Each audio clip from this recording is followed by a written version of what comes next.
नमस्कार, मैं GRS news के लिए गिरीश चक्रवाल। ये चुनावी राजनीति का ऐसा चुनाव होगा संभवतः जिसमें कि विरोधी पक्ष मुद्दों पर टिका है और सत्ता पक्ष अपना 10 साल का रिपोर्ट कार्ड बताने के बजाय विपक्ष के ही खोल में घुसता जा रहा है। बार बार विपक्ष के उस कालखंड की याद सत्ता पर दिला रहा है जो कि अतीत की बात हो चुकी है और जिस अतीत के कारण ही वर्तमान केंद्र सरकार को 2014-2019 में भारी बहुमत भी मिला, लेकिन संभवतः जनता 2 बार छली गई है और उसी छलावे को सदन करने के लिए तीसरी बार भी देश के प्रधानमंत्री नरेंद्र मोदी संभवतः उसी मार्ग पर चल रहे हैं। वही सवाल अब भी वो खड़े कर रहे हैं अपनी जनसभाओं में, जो कि वो प्रधानमंत्री बनने से पहले 2014 में जब पहली बार प्रधानमंत्री पद के उम्मीदवार बनने के बाद वो चुनाव लड़ने आए थे। अभी भी विपक्ष और कांग्रेस को उसी कटघरे में खड़ा किया जा रहा है। निश्चित तौर पर कांग्रेस ने ऐतिहासिक पाप किए हैं और किए होंगे। राजनीति में कोई ऐसी काजल की कोठरी है जिसमें कि कोई भी पाक साफ नहीं है। ये सब आपने देख ही लिया होगा कि किस तरह चुनावी चंदा के खेल में सभी दल उद्योगपतियों से चंदा जुगाड़ने में रहे और किस तरह उन्होंने सत्ता दल में चंदा लेकर धंधा देने का काम किया, जबकि विपक्षी दल जहां सत्ता में हैं उन्होंने भी उन उद्योगपतियों को खुलकर अवगत किया और उसके बदले चंदा पाया। खैर, आज का वक्तव्य इस संबंध में नहीं है, लेकिन अचानक एक सर्वे ने ये बात स्पष्ट कर दी है कि आज भी जबकि चुनावी काल में पूरा देश जा चुका है, दोनों ओर की सेनाएं लगातार बार प्रतिबार कर रही हैं। विपक्ष जहां विभिन्न मुद्दों के सहारे सत्ता पक्ष को घेरने का प्रयास कर रहा है, वहीं सत्ता पक्ष निरंतर उन मुद्दों की बात न करके वो विदेशों में भारत का डंका और इस तरह के उल जुलूल सवालों पर बात कर रहा, जिसका कि जनता से कोई सरोकार नहीं है। ये सही बात है कि 2 बार के चुनाव में भारतीय जनता पार्टी ने विपक्ष को धूल दूसरित करके सत्ता हासिल की है। कांग्रेस के ही निश्चित तौर पर वो कमियां रही होंगी, आज भी वो कमियां हैं, जिसके कारण कि वो इस हैसियत में नहीं आ पाया कि उसको नेता विरोधी दल लायक 20 सीटें मिल जाती।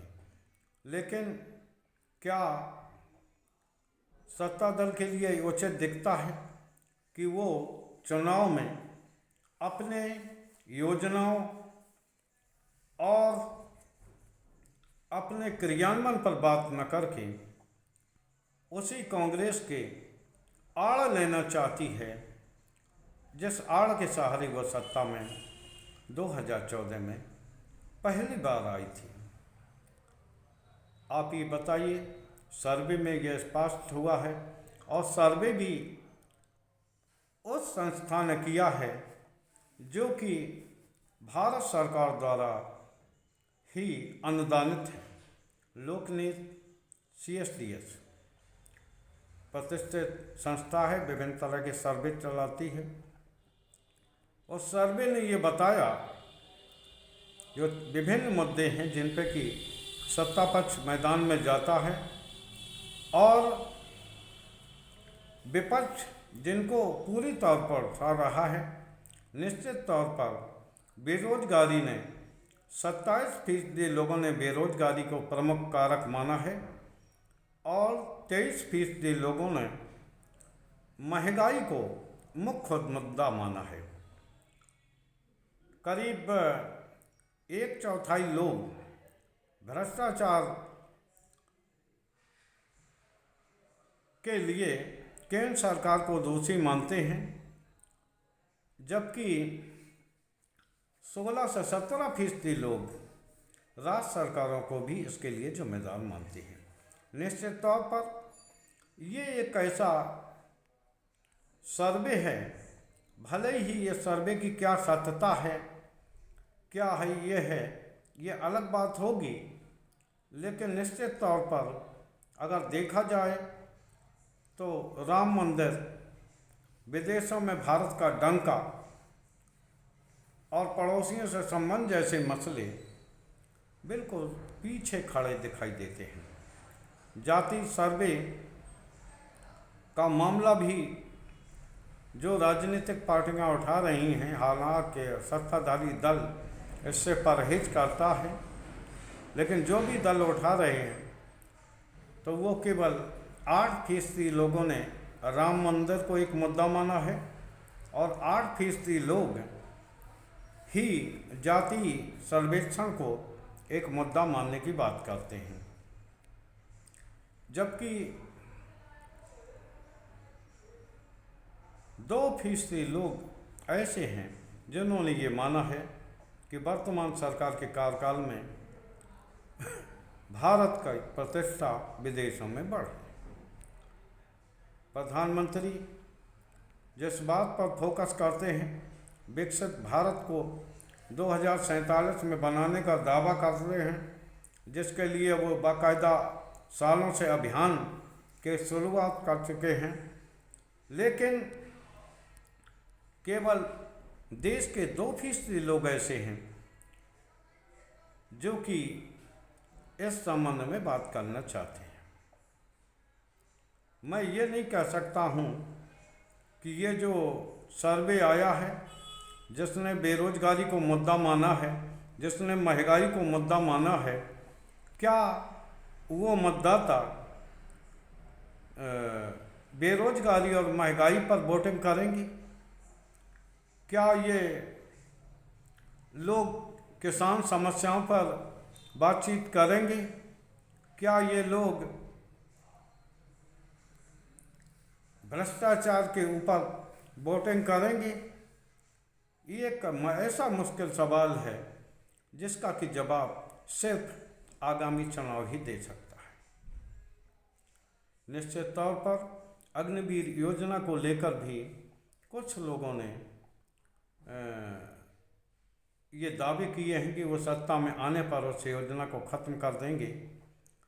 आम जनता ने भी इस मुद्दे को एक ज़रूरी मुद्दा माना है, लेकिन उनका प्रतिशत काफ़ी कम है।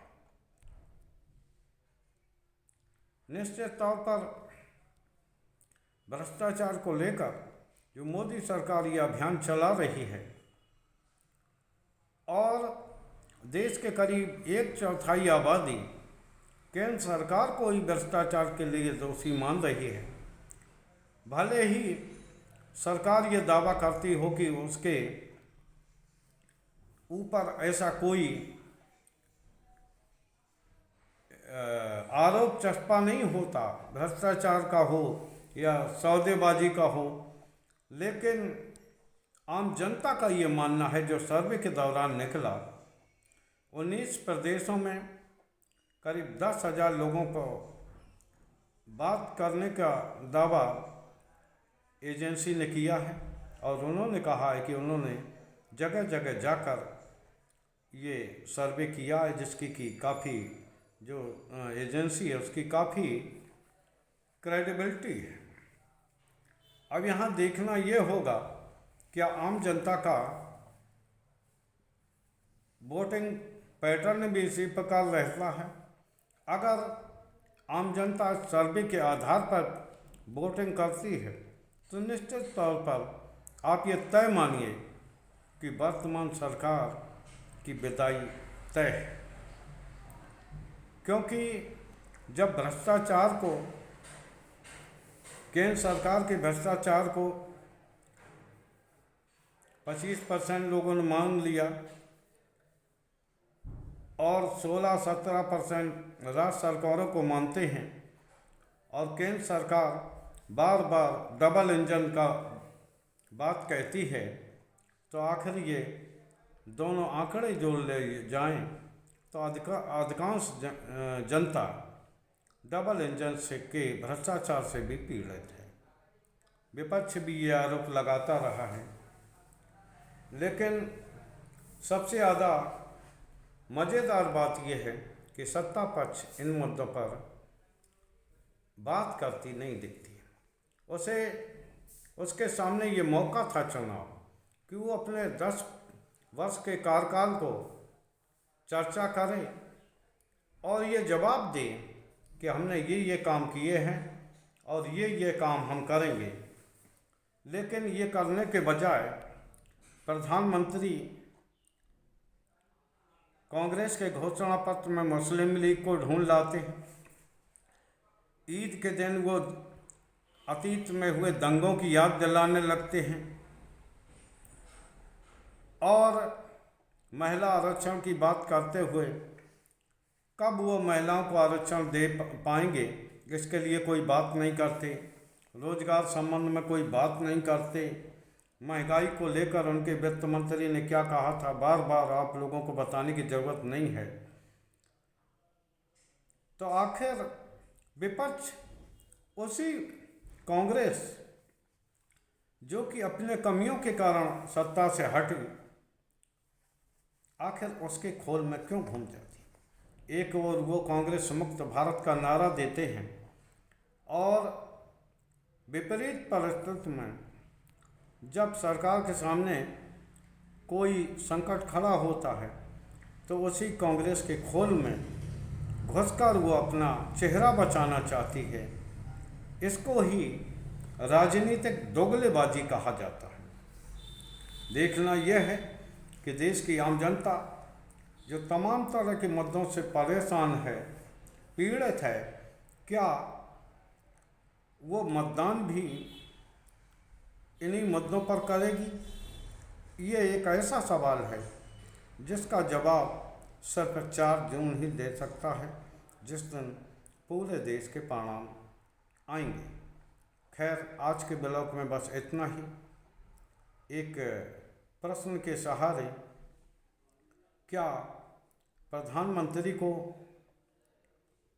मुद्दों पर बात नहीं करना चाहिए? ये सभी प्रश्न मैं आम जनता के लिए और ख़ासकर उन बुद्धिजीवियों के लिए छोड़ता हूँ जो कि सत्ता से सवाल करने के बजाय विपक्ष को ही कटघरे में खड़ा करते हैं।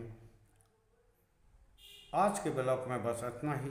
जय हिंद, जय भारत। GRS न्यूज़ के लिए मैं गिरीश सिकापा।